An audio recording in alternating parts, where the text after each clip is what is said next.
L'histoire que je vais te raconter se passe il y a bien longtemps. C'était au temps du roi Xérès. Il était le roi d'un empire très grand, la Perse. À cette époque-là, beaucoup de peuples vivaient dans son empire. Et il y avait aussi beaucoup de Juifs.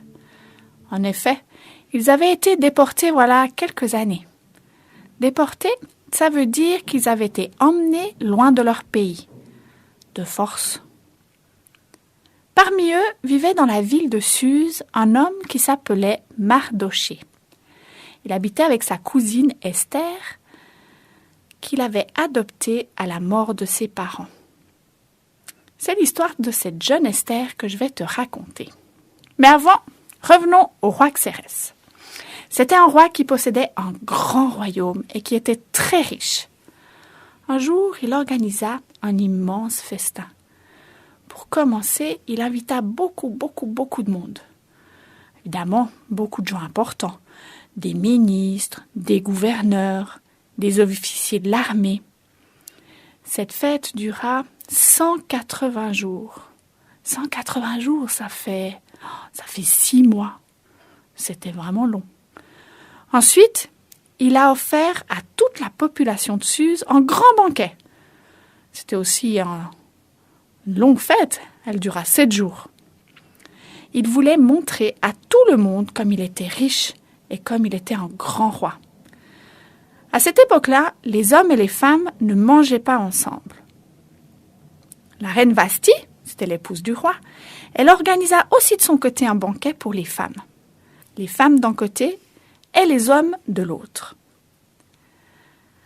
Après avoir fêté pendant plusieurs jours, le roi était un peu ivre, il avait bu beaucoup d'alcool et je crois bien qu'il avait envie de s'amuser.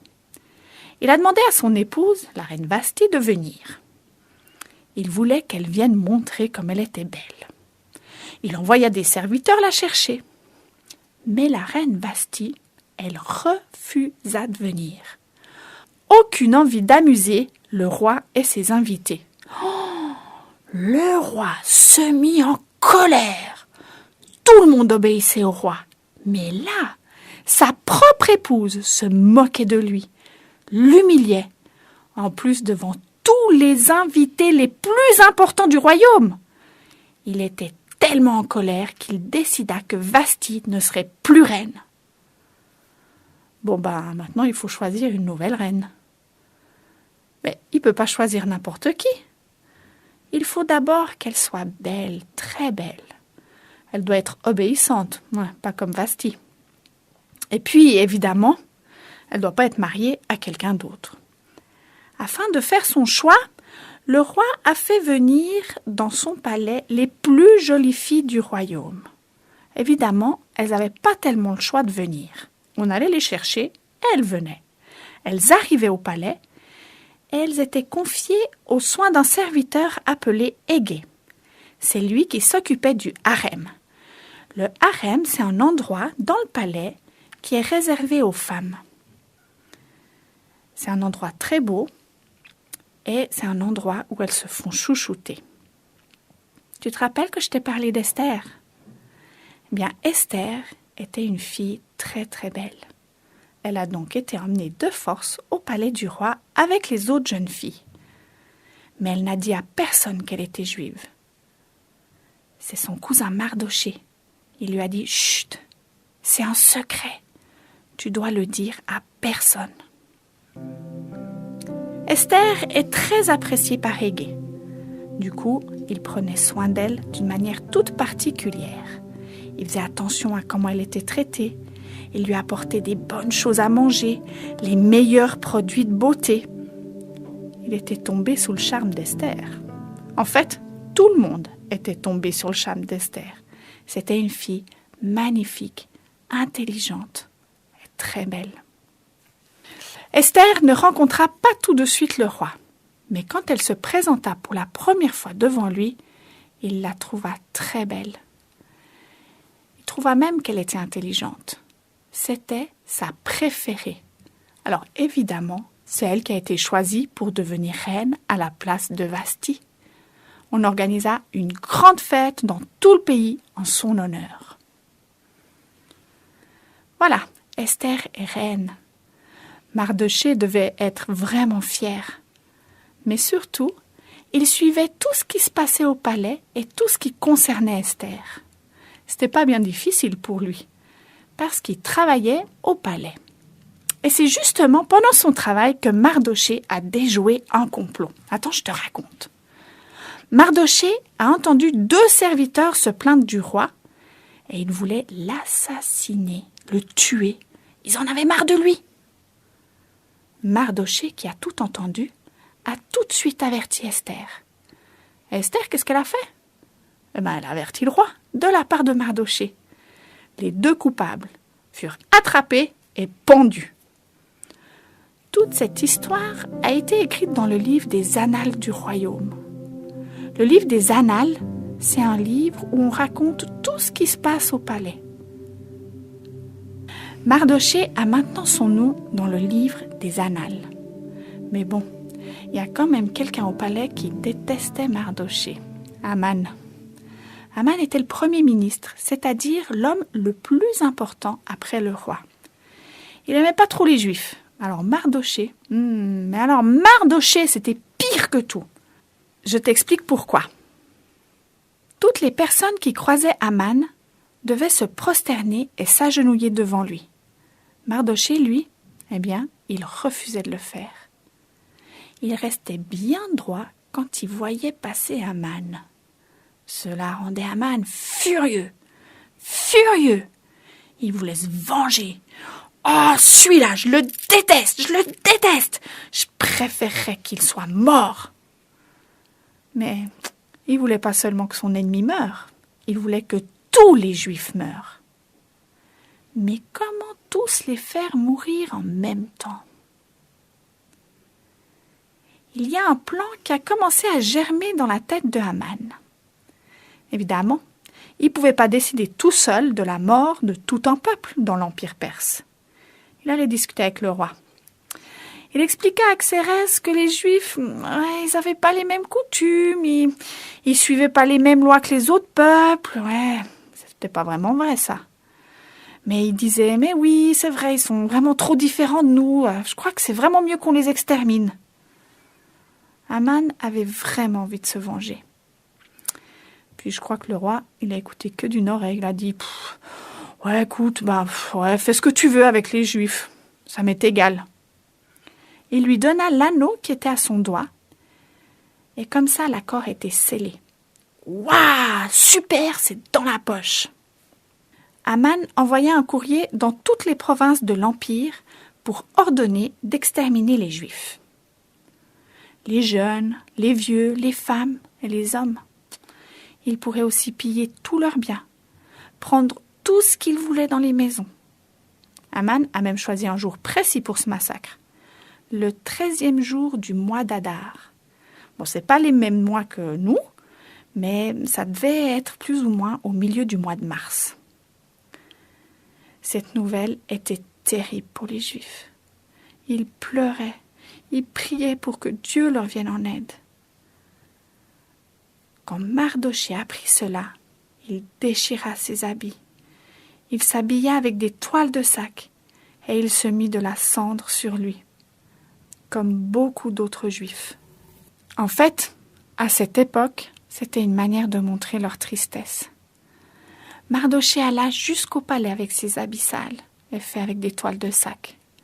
Quand Esther l'apprit, elle demanda vite à un serviteur d'apporter des habits à son cousin, mais Mardochée refusa. Elle ne comprenait pas trop ce qui se passait. Tu comprends, la reine, elle ne sortait jamais du palais. Elle n'avait donc pas entendu ce décret décidé par Haman et approuvé par le roi. Alors un serviteur demanda des explications à Mardochée pour que sa reine puisse comprendre. Mardochée lui raconta ce qui allait se passer pour tous les Juifs du royaume. Mais il a aussi ordonné à Esther d'aller voir le roi pour le supplier de revenir sur cette décision. Esther connaissait la loi du palais et il était impossible pour quelqu'un, même pour la reine, d'aller voir le roi sans y être invité. Le roi peut même choisir de mettre à mort la personne qui désobéit à cela. Esther, elle n'avait pas très envie de se faire pendre. Mais Mardochée insista. Il n'y a que Esther qui peut aller supplier le roi. Il pensait même que si elle avait été placée là par Dieu, c'était pour sauver son peuple. Bon, Esther, pleine de courage, mais sûrement avec un petit peu la peur au ventre, elle décida d'aller voir le roi. Mais avant, elle demanda à Mardochée, ainsi qu'à tous les Juifs, de jeûner et prier avec elle pendant 3 jours. Après ces 3 jours, Esther se présenta dans la cour du roi. Elle devait avoir peur de la réaction du roi.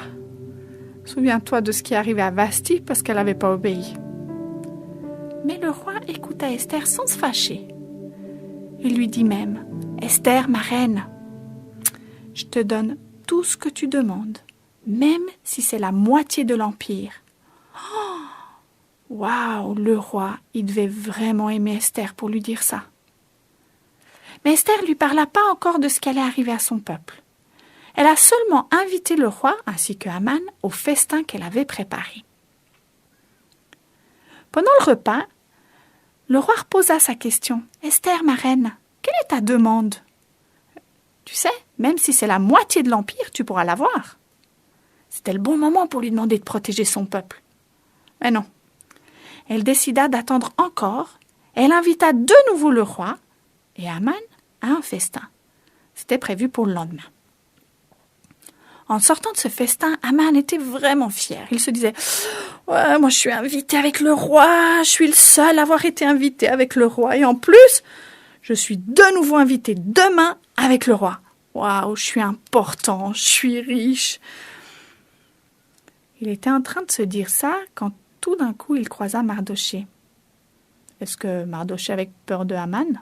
Pas du tout. Et comme d'habitude, il resta bien droit devant lui. Haman était de nouveau furieux. Il avait prévu de faire mourir tous les Juifs, mais celui-là, il doit mourir tout de suite. Je vais demander au roi de le pendre dans la cour du palais, avant le festin de demain. Il était sûr de lui. Il préparait une potence de 25 mètres pour pendre Mardochée. Cette nuit-là, le roi n'arrivait pas à dormir. Il se tournait, se retournait encore dans son lit. Dans ces cas-là, vaut mieux s'occuper. Il alluma la lumière et on lui apporta le livre des Annales. Tu sais, ce livre avec les histoires du royaume. Et tout d'un coup, il tomba sur le passage qui parlait du complot déjoué par Mardochée. Mais dites donc, on n'avait pas pensé à honorer ni à donner une récompense à Mardochée pour ça. Oh, quel oubli! Il faut s'occuper de ça tout de suite. Haman arriva à ce moment-là pour demander que l'on pende Mardochée. Il n'a pas eu le temps de parler que le roi lui dit « Haman, tu sais, j'ai envie d'honorer quelqu'un. Qu'est-ce que tu penses que je dois faire ?» Haman était sûr que le roi parlait de lui. Évidemment, qui le roi pouvait honorer à part lui? Alors il imagina quelque chose de somptueux. On pourrait lui mettre un manteau de roi, le faire monter sur un cheval, mais alors attention, un cheval du roi. Et puis ce cheval, il pourrait porter un diadème royal, et puis il faut faire un tour du palais, de la ville même. Ça serait bien que ça soit un ministre qui promène cet homme dans la ville et qui proclame devant lui « Voilà ce que le roi fait pour l'homme qu'il désire honorer ». Haman, il s'imaginait déjà sur ce cheval, fier, salué par tout le monde. Eh bien, il a fait une sacrée drôle de tête quand le roi lui a dit que c'était pour Mardochée. Oh, pour Mardochée, son ennemi. Mais alors le pire, c'est que c'est lui, Haman, le premier ministre, qui allait devoir le promener dans toute la ville. Haman se sentit tellement humilié de devoir honorer Mardochée qu'il en a presque oublié le banquet organisé par la reine Esther. Mais bon, il n'allait pas le manquer. Lors du repas, le roi demanda à nouveau « Esther, ma reine, quelle est ta demande? Même si c'est la moitié de l'empire, tu l'obtiendras. » Et la reine répondit « Si le roi veut me faire un cadeau, qu'il me sauve la vie à moi et à mon peuple. » Elle lui expliqua donc qu'un massacre était bientôt programmé. Le roi, il n'avait pas tellement suivi cette affaire. Il avait donné carte blanche à son premier ministre, mais il ne s'était pas intéressé à ses décisions. Mais qui a eu l'audace de concevoir un tel plan? Évidemment, la reine a dit « Aman !» Aman est devenu tout blanc. Il a pris peur. En effet, le roi était furieux. Et il condamna à mort Aman. Aman a supplié la reine Esther de lui sauver la vie. Mais rien ne pouvait changer la décision du roi. Tu te souviens de la potence qu'Aman avait construite? Eh bien, c'est lui qui allait y être pendu. Ce même jour, la reine reçut tous les biens de Aman. Elle avoua son lien de parenté avec Mardochée. Et Mardochée rencontra le roi. L'anneau que Aman avait reçu de la part du roi fut donné à Mardochée. Et c'est maintenant lui le premier ministre. Et tout le monde l'aimait dans le royaume. Mais l'histoire ne s'arrête pas là. Rappelle-toi, un décret avait été envoyé à toutes les provinces pour qu'à une date fixée, les Juifs soient exterminés. Et ce décret ne pouvait pas être annulé. Le roi a tout pouvoir, mais il ne peut pas revenir en arrière sur ce qu'il a décidé. Bon, c'est pas lui qui avait décidé, mais il avait donné l'autorisation à Aman de décider à sa place. Donc c'est la même chose. Le massacre allait avoir lieu. Esther parla à nouveau au roi. Elle le supplia de sauver son peuple. Alors que Xérès mandata Mardochée pour écrire un nouveau décret et l'envoyer dans toutes les provinces. Dans ce décret, il était écrit que les Juifs avaient le droit de se défendre, qu'ils pouvaient se regrouper pour se protéger les uns et les autres. Cette autorisation était valable pour un seul jour, justement ce 13e jour du mois d'Adar. Pour les Juifs, cela était un soulagement et un vrai bonheur de savoir qu'ils n'allaient pas être exterminés et disparaître. Quand ce jour arriva, les Juifs ont gagné. Et suite à cette journée, une fête fut instaurée par Mardochée, la fête des Pourim.